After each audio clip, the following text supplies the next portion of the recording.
if that thing is. Mm-hmm. Hey guys, welcome to All right, hold on. Ready? I was born ready, motherfucker. And hey guys, welcome to AP Plus Podcast. I'm Anto. And I'm Phil. And that's what makes up the A and P. Damn it. Fuck. No, that's fine. And the plus today is... Hold on. I said it so well. You take us in. Yeah, I said it so well earlier. Do it. Okay. You've got it. All right, here we go. Hey, everybody. Welcome to the AP Plus Podcast. My name is Phil. And I'm Anto. And we are the A and the P. And our plus today is our friend, Elliot. Hey, what's up, guys? Hey, Elliot. Hey. He's our roommate. Yeah, he'll be a regular on the show, you know.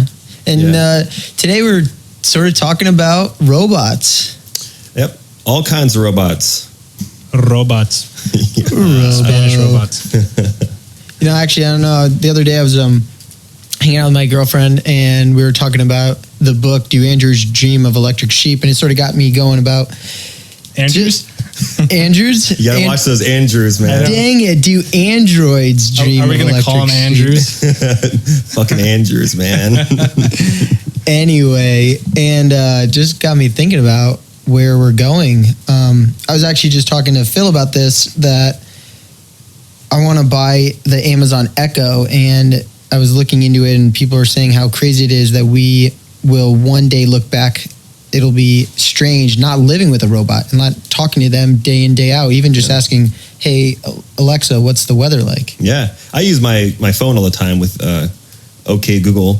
I don't obviously have the Amazon thing, but it's incredible how well it works. It can hear my tone no matter how bad I talk. Or when you like pause and stuff, you go, it picks it out. And I'll even say things like, in an accent, find me some food. And it'll find me food. Yeah, exactly. It's pretty impressive. It's crazy. Absolutely. And this isn't even real, kind of what we consider like AI. It's just where it's starting. It's just voice recognition. Yeah, exactly. But it can almost fool you already, I know, to think where we could be in 10, 20 years, especially thinking about movies recently, like Interstellar. It's just a part of everything, like we will eventually send robots to, we technically already do, we send satellites. Yeah. And the robots in Interstellar, I like a lot because they're actually the closest thing to kind of modern day Tarz, baby. Intelligence. Because, Tarz, yeah. Tarz. Team Tarz. Because he has like an intelligence that's functional. Yeah, no, the Interstellar robot made me kind of rethink a little bit about our future robots. I think they did a good job at spending some time thinking about it. I think it's easy for us to think about human emulative robots. Mm-hmm. It's just because there's some obvious things there that we would want to try and do with human shaped and human acting robots. Yeah. But I think with like the Tarz from Interstellar is kind of a good example of them really thinking about what we might really do with robots and their approach to Tarz as being a tool, and not just all the cool stuff that we can think of a robot being, but starting from more of like, well, what would we really do with our robots? We would use them for things. Yeah, like what's the need from these machines? And it's like a Swiss Army knife, that thing is. Mm-hmm. It has so many functions. Including being a companion, for pilots. Yeah. Like it was there to be funny, and it was diplomatic and stuff. It was a tool for NASA and for the people there. Yeah. Like it was a tool for the mission. Yep. Exactly. Or you can go on the totally opposite end of the spectrum and still talking about movies, the movie Her, where the robot was a complete companion, like a romantic. Because in Her, she doesn't, in Tarz, he services you. Exactly. You are his goal, making sure that you get what you need is his goal. Complete the mission. Where with Her, she quickly becomes useless because she's too distracted, because she's not a slave, where Tarz is kind of a slave, Yeah. So she's definitely on the other end where she's true intelligence of the superhuman sort of intelligence, though. I know. What a weird way to think that it will be weird not living with robots. Like it will be weird if I buy the Amazon Echo and not having it, let's say if I go home and my parents don't have it, and thinking how weird that there's not a robot that I can interact with right now. Yeah. Even right now in 2015. Something that's like all knowing. Exactly. You're like, I have a question.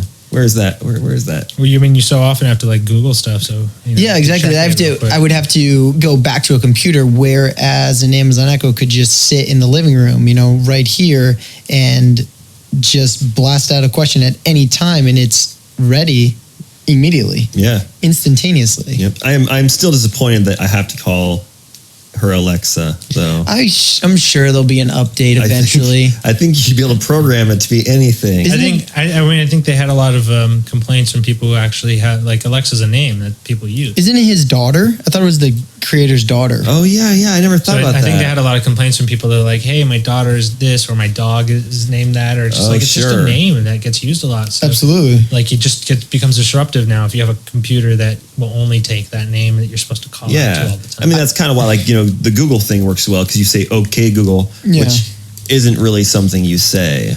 Yeah, no one's dog is okay, Google. Yeah.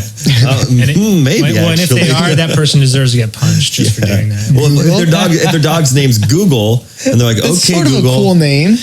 Yeah. Would you name your dog or an animal that? No, it is. It's all right.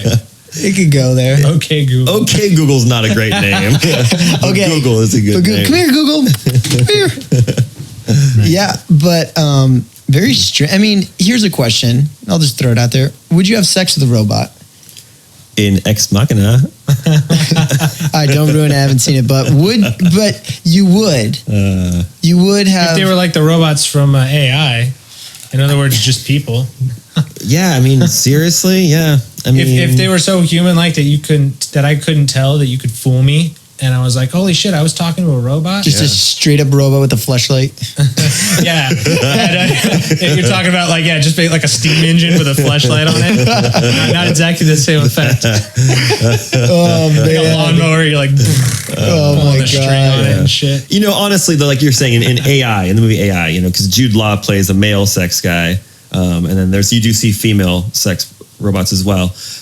Yeah, if they looked like those people, I think everybody would have sex with robots, except for old people, because they're so caught up in their ways. But kids Back who are born, in the good old days, we fucked humans. Yeah, no, Actually, that's on Futurama, where what is it? I think it's like a robot to human marriage is like everyone freaks out. They're like, ew, only marriage is between human and human, or human and alien, not human and robot. But yeah, where will we be? Who knows? I think the future is, there's going to be so many issues with, kind of like a reproduction and things like that I don't see robots. I mean, if you're going to have a need, a service to fill, and if a robot can fill it, it's going to fill it. I mean, watching her, I totally could have fallen in love with an AI in that same retrospect where it was never physical. What's his name? Joe. Joaquin Phoenix? Yeah, Joaquin Joe.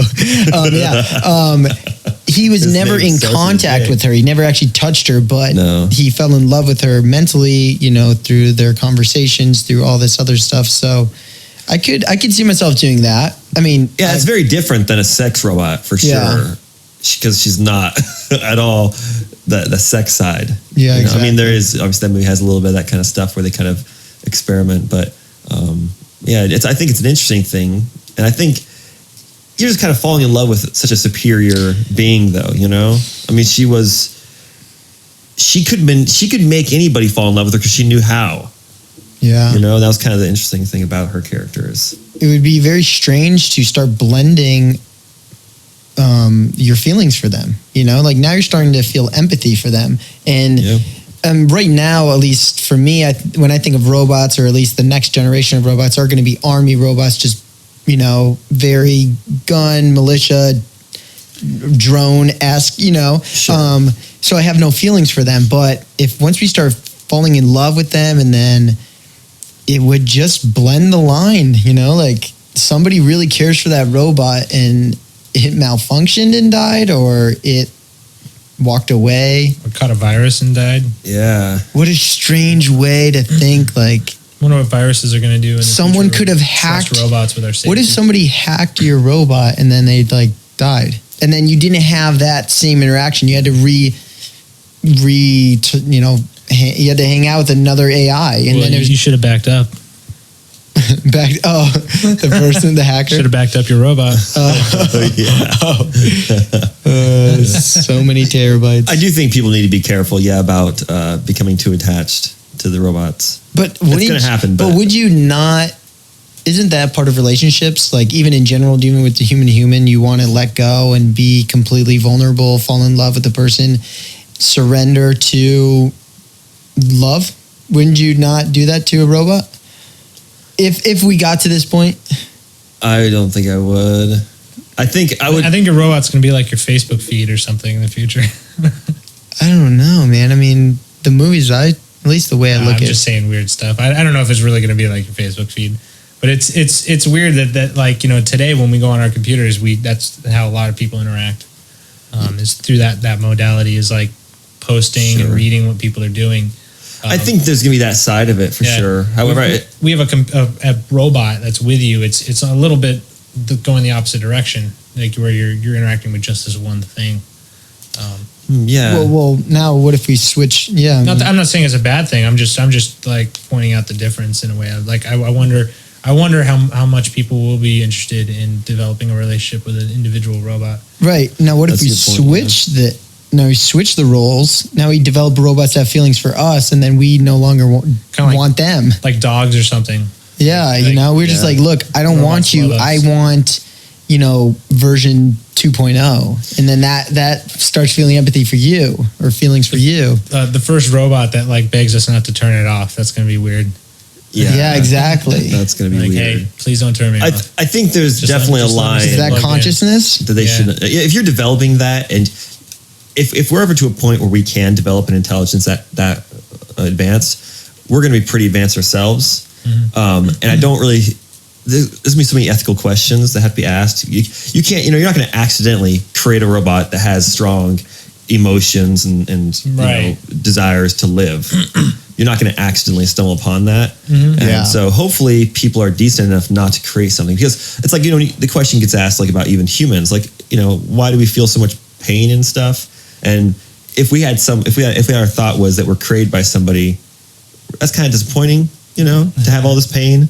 So I wouldn't want to create something else that can experience all the pain that humans can. I see what you're saying. If we made AI and robots, we wouldn't make them with this this desire to not be unplugged. I wouldn't make them with ego, which is a big part of it, because that's really what makes humans so terrible. I mean, and why we're so progressive as well, though. Yeah. That's why we're the dominant species on the planet, is because of our ego. But I don't want robots to necessarily be the dominant species on the planet, at least not yet, Yeah. So just avoid that ego thing, and I'm hoping they won't, be an issue. They won't kill for survival and things like that. Yeah, I mean, who really knows where it's going? Maybe it's just going in the way that like Boston Dynamics is sort of building them, very rigid military, mm-hmm. But I guess if we don't build it with some sort of feeling or even just a tiny bit of ego, will it be worth, will you ever fall in love with a robot at that point? If it's just solely to, there to clean your... If it only thinks of itself as a tool. Yeah. I guess I don't... Would you ever fall in love with a tool? I don't think that necessarily... I guess my thing is I don't necessarily think people are going to be falling in love with robots in the same way that you fall in love with humans. Yeah. Not anytime soon? Yeah. I think it's going to be, a little bit more how you fall in love with the more materialistic things in your life. Right. It's not like...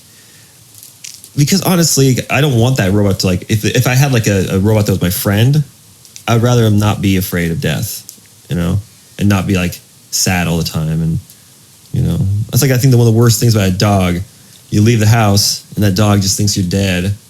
So the dog goes into a sad mode. Yeah, for sure. I mean, you see that all the time. It's I kind of think, I don't want robots to kind of be how dogs are, how I feel so sad when a dog is mistreated. I feel more sad about dogs' mistreatment than humans' mistreatment, because the dog has so much empathy, feelings for people. Robots shouldn't have that.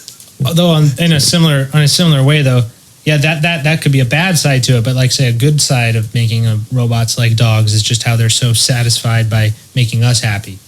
Like if that was something that was programmed in them, they would be like symbiotic with with us surviving. Like they would get satisfaction out of us liking what they did, whatever it was, whether it's help us do something better or, even just clean the house. Yeah, they clean the house and we're just like, yes, robot, that's awesome. And they're just like, this is great. I definitely think positive reinforcement Master loves me. I think positive reinforcement is definitely something you can work with. Yeah. I just don't think the negative reinforcement, that making an animal sad or letting the robot feel sadness is something that's necessary. Mm-hmm. Feeling happiness and then being feeling a reward, it works. To an extent. Sure, you could fuck it up. Yeah, exactly. Just program sadness like that. Program in some sadness. Yeah, I mean, some twisted motherfucker, right? But I don't know how it all works. I would hope most people wouldn't be programming sadness into these things. Until we get uploaded. They were saying maybe one day they'll be able to upload like our brains into somehow. Into robot, into like a to like keep us alive forever. Kind of weird. It is a weird thought. I mean, people think it could be happening right now, and not so much literally, but the fact that it's so easy to trick our brains into believing something that's not true. For example, dreaming. Dreaming is hugely like a trick on your brain, but it feels so real to you. Oh, absolutely. I know, even though it's like, in reality, the thoughts that you're having at the time are probably pretty simplistic and kind of random and don't really make any sense. The way that your brain is just allowing you to believe it while it's happening. Yeah, exactly. What a strange thought to, like, so let's say we were uploaded, our brains were uploaded, our consciousness would have uploaded, whatever it may be. Would we live? Like, would we go through our normal 70, 80 years of life, quote unquote life? Like, are you asking, like, is our consciousness limited? Yeah, like, how do we life? Or is it just our brain? I don't know if we're designed to cope with, like, mentally just with a process that doesn't kind of like go with that, Yeah. Could we really cope with being whatever 20 years old forever? Yeah. Or maybe maybe our something wouldn't really work in our brain after a while. Or like maybe our software just isn't capable of dealing with that high of like maybe it'd be even more comfortable for us to continuing like go through life cycles. People would want to die at born that point. and die kind of thing. That would be crazy. Like because right now, nobody wants to die, or everyone is trying to live as long as possible. Be it's 20 like if forever. You knew you were immortal, you know what I mean? Right. That would also disrupt your experience of life to a certain degree. Oh my God. Sure. It's easy for us to be like, just like, oh, it's a paradise. But I just really think about it for a while. If you really were immortal and you didn't have to worry about anything physical, would you even worry about climbing a cliff or jumping off a building? Would it even faze you to look off the edge of something like that? Hear me out though. Yeah. I think you can be made to care about these things without having the same kind of consequences or risks. Because you can play video games and you don't have the same risk, but you can still enjoy it. If you have that like extreme, plus if your brain is your consciousness rather is being kind of shot with like energy in areas that increase your happiness. Like it doesn't matter how you wouldn't even feel the boredom. Mm-hmm. Like here on Earth, you feel a boredom because it's like chemicals and shit in your brain that make you feel a certain way. Yeah. And then it's like, if your brain releases like optimistic and happy chemicals, that make your brain like the endorphins, and you start feeling good. So would being in one of these digital realities actually, would it be something kind of like, this is kind of a weird twist on it, but would it be something like taking a heroin, and being in that hazy bliss they talk about when you're like deep in that drug? I don't know. I've never taken it, but there's enough descriptions of it and depictions of it in movies out there. But I'm trying to pick out an extreme one. No, absolutely. My understanding, it's DMT. not very it's not experience-full like hallucinogens where there's lots of visions and stories afterward. It's just a good feeling. It's just this amazing feeling, and there's like pure ecstasy. Yeah, like it's just this kind of float into a sea of clouds kind of feeling, and just there's not much description out of it. People just say it's an amazing amazing experience. Would it be like that? Just this endless sea of good feelings, like endorphins in our brain firing, or would it be a depicted experience like us cruising the Las Vegas Strip, just being like, because it's in our mind. Yeah, would we live one day forever? Would there literally be days? I mean, would we have to? What? This is good. There's no timing, you know. Yeah, no. Once you start getting into these other weird areas, you realize, like you're saying, like who would, like, if you were in that feeling of the heroin feeling, you know, like super just like feeling good, and you had the choice, like you had the ability to be like, I want to go to the Vegas Strip now, and feel the world like it's real. Yeah. Would you ever, or would you be like, this heroin feeling? Would you just sink into that kind of thing forever because you're not actually like destroying? You know, you're not in a real drug. You're just in this experience. You'd have to have some kind of. You'd have to have back mind area that does give you a sense like of a shame reset. and guilt and stuff. A reset? Yeah, like or something. So you can like sober you up real fast. Something, dude. Well, reboot. Control Alt Delete for your brain. That would be, it does start. What a nutty. Yeah. Because at first you just kind of imagine like it'd be kick-ass. You'd be like in a magic world where you can fly and but then it's like. Would I do that? Here's a scary story. So we do invent this thing we can upload brains to, but you put someone in it and it say they can never come back out. How do we actually know they're enjoying it in there? Like, what if it totally sucks in there, but you just even though it's designed to be great, but because nobody can come out. Well, hopefully we have say, hey, this is fucking awesome. We're just like, hey, let's all go. And we all jump in and we're like, no, this sucks. And it's sort of like Moon, where that one guy operating it is just a clone of himself. And he's just like, he dies and the next guy comes in and he just keeps running the system, trying to get everyone out or something. Spoiler alert. Yeah, sorry. No, that movie kind of gives that part up right away. Yeah. It's actually not a huge spoiler movie.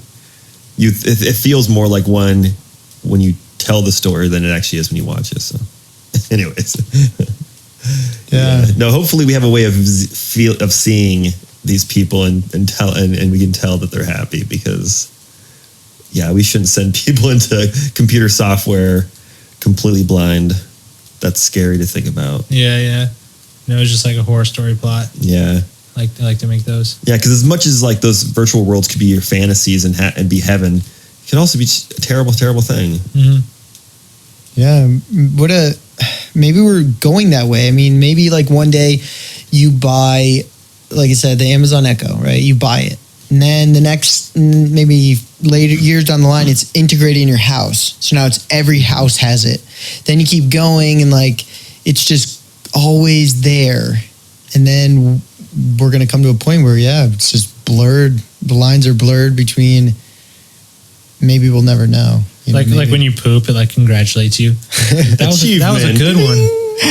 You did a great poopy there. Just Call of Duty achievements. You're like, thanks, Alexa. 1,000th to poop.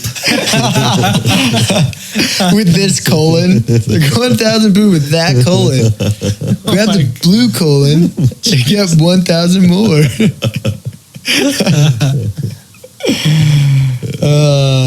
Well, I think that's today's episode, guys. Maybe it might be the first half or part one. Yeah, I think it's more part one. Yeah, because there's a lot of areas of robots that we didn't get to discuss because we got a little sidetracked. There's a lot to robots. Yeah, it's a big category. Yeah, there's a lot to say. We'll come back to this podcast